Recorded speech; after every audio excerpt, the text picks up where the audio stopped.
Hey, what's up, everybody? It's DJ Beneficial checking in, and for today's video, I wanted to have a discussion with you guys about live streaming. Now, I know a lot of you guys are probably barely getting into streaming right now for the first time ever, and it's understandable. Up until recently, we've all been really busy DJing at the bars and nightclubs that we usually perform at, and unfortunately, due to this quarantine, we've had all of our gigs canceled. Really, live streaming is the only thing that we have left to be able to engage our audience and express ourselves musically as DJs. So I wanted to share with you guys 3 different ways to live stream, how to get the best engagement out of your audience, and how to get the best audio quality results. So we're going to have a discussion about live streaming, and we're starting right now.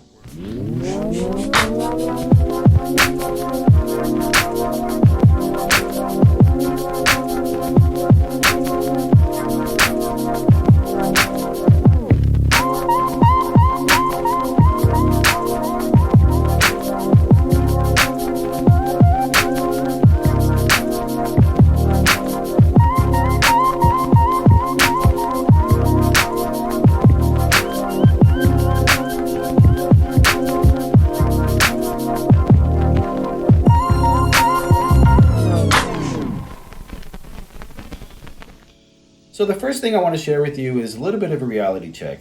If you're streaming by just propping your phone up and using the default mic that comes with your cell phone, chances are your stream is probably not going to sound very good. And people are more willing to tolerate bad quality video than they are bad quality audio. So the first thing you need to do is to figure out how to get good quality audio into your stream. So when I first started live streaming, I was broadcasting from the nightclubs and bars I was performing at, and I knew I needed to get an external microphone because the audio quality from my first couple streams wasn't that great. So that's how I learned, was just basically trial and error. So the first thing I did was I got this external microphone. This is made by a company called Rode, and that's spelled R-O-D-E.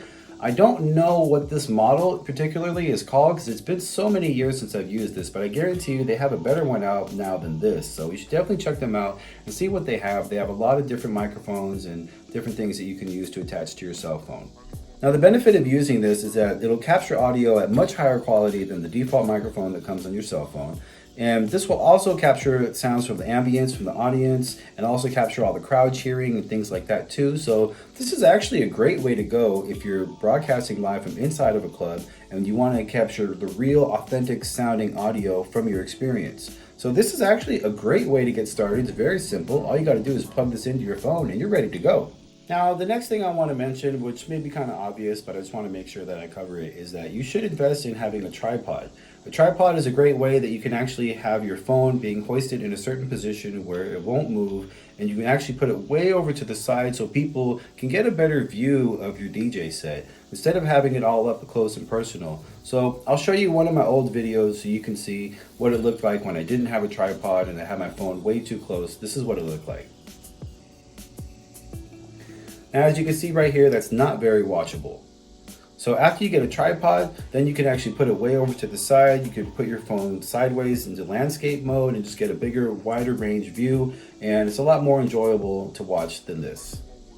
You can get a tripod pretty cheap for like $5. I also recommend something like this if you're streaming from home or if you don't feel too uncomfortable bringing this into a nightclub.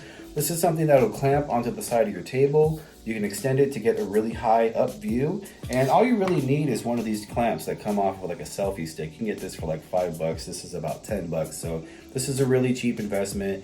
And you just kind of attach this on right here.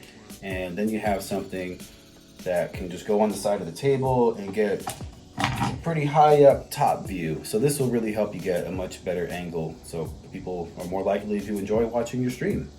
Looking back at that old video also reminds me of something else I want to share with you, which is that you guys should really have everything already set up before you start your stream.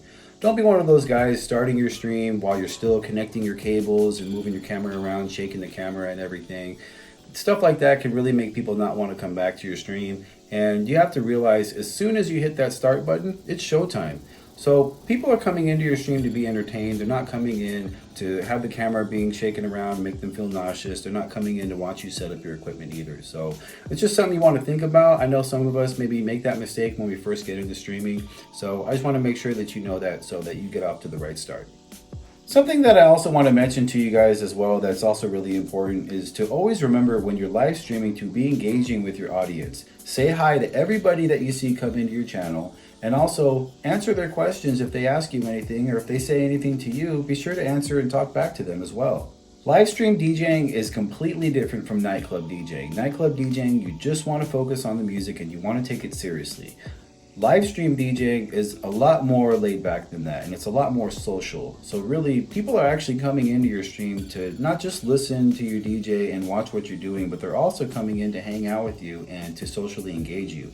So that's something that's really important. If you want people to hang out and stay in your stream, you want to engage and talk to them. If you don't, if you just expect them to sit there and watch you DJing, they're probably not going to stick around for too long. You want to think of yourself more as a host rather than a DJ who's just dropping a set. Okay, moving on, and this is where things are going to start to get a lot more fun, I promise. Now, if you want to get a direct audio signal from your mixer into your stream where it sounds crystal clear like you're listening to an MP3 or you're listening to a CD or something like that, you want to get a direct line input, and there's 3 things that you're going to need to get the best quality audio. So the first thing you're going to want to get is this. This is the Rode SC4. This is a TRS to a TRRS converter. Basically what that means is depending on the amount of stripes, and I'll put it up close so you can see how this has 3 stripes on it. When this has 3 stripes on it and it goes into your phone, it's received as a microphone input. Versus if it only has 2 stripes on it, it's received as a speaker out. And I'll show you on this one. Put it a little closer so you can see the difference.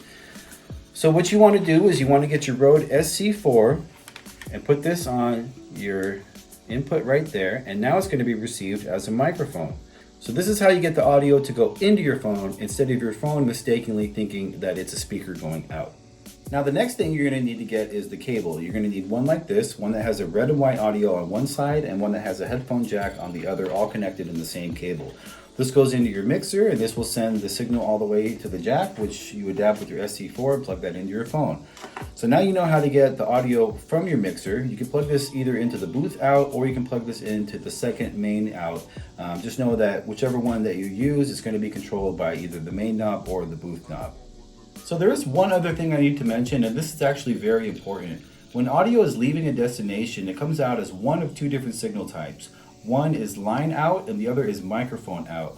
Now usually when it's coming out of your mixer, it's coming out as a line signal, which is very loud. And if you have that going into a microphone input, it's going to be way too loud. It's going to sound very distorted, and it's really just not going to sound good at all. So what you need to get is an adapter. This is the one that I use. It's just some generic brand, but basically what this does is this converts the line signal into a much quieter microphone signal and makes it to where it really just sounds super clear whenever I'm streaming. There's a dial on here too, so I can control the audio level and everything. So this is something that's also really cheap. It's maybe like $5 or $10, and this is really what's going to make all the difference in addition to the other pieces that you use to get it all connected. So it's a 3-part process with the adapter, the cable, and the SC4 in order to get the signal to come from your mixer into your phone's microphone input so that when you stream, you have perfect quality audio. And the last thing I want to cover is how to receive audio into your computer so that you can use broadcast software like OBS and Streamlabs. What I have in my hand here is the Griffin iMic. This is a very inexpensive yet very useful tool to be able to capture audio and to convert the signal, whether it be line or mic signal. In fact, on the side right here, there's a switch which allows you to go from either one type of signal to the other. There's an audio in and an audio out so that you can have the audio come in from your mixer and then also go out to your speakers so that you can still hear everything while it's being captured by your computer. Once you have the audio input connected on this side and then you have the USB connected into your computer, it'll become available as an audio input source that you can select when you're using your open broadcast software. Okay, so now that we've discussed how to set up the audio for your live stream, now we need to pick a platform to do the broadcasting. So most people when they first start will probably pick a platform they're more familiar with, such as YouTube, Facebook, or Instagram. However, I wouldn't recommend any of these. Any one of these that you choose, if you're playing copyrighted music, you're very likely to get your feed cut after about 2 to 3 songs, and it's going to really suck if you're just getting into your mix and then you get your broadcast shut down. Also, if you're live streaming copyrighted music on YouTube, you're very likely to get a suspension or a copyright strike on your account, which is something you definitely don't want. Sometimes with Instagram, you might be able to get away with streaming for a little bit longer than usual if you're playing a niche genre, like something really old school or some obscure house music. But if you're just going in playing the bangers, such as like the new Tyga or the new YG, I'm pretty sure you're going to get shut down after like 2 songs. So your best bet is going for something that's not so mainstream. Now, a lot of people, when they think of live streaming, they think of places like Twitch, Mixer, or DLive. I've tried all three of those platforms, and what my result has been that I can DJ for an hour to 2 hours, and I'll get one person in my channel if I'm lucky. Now maybe it's just me, maybe I'm not familiar enough with how those platforms operate, but just as a newcomer trying those platforms, I realized that I really didn't get any traction in there whatsoever. And what I've come to realize from that is really that those are platforms built for live streaming for gamers, and that's really what they're advertising as, that's what they're really known for, and I think that's what people are going to those platforms for, to watch people that are experts at playing games rather than watching people doing a DJ live set. Then there's other platforms like UpLive, LiveMe, and Liveit. Now, I haven't really spent a whole lot of time using those platforms, but what I can gather just from a newcomer coming in, my first impression is really that it's more of a social, flirtatious singles type of interaction, type of a vibe. I know there are people DJing on there, but I haven't really seen it being a destination for DJs as of yet.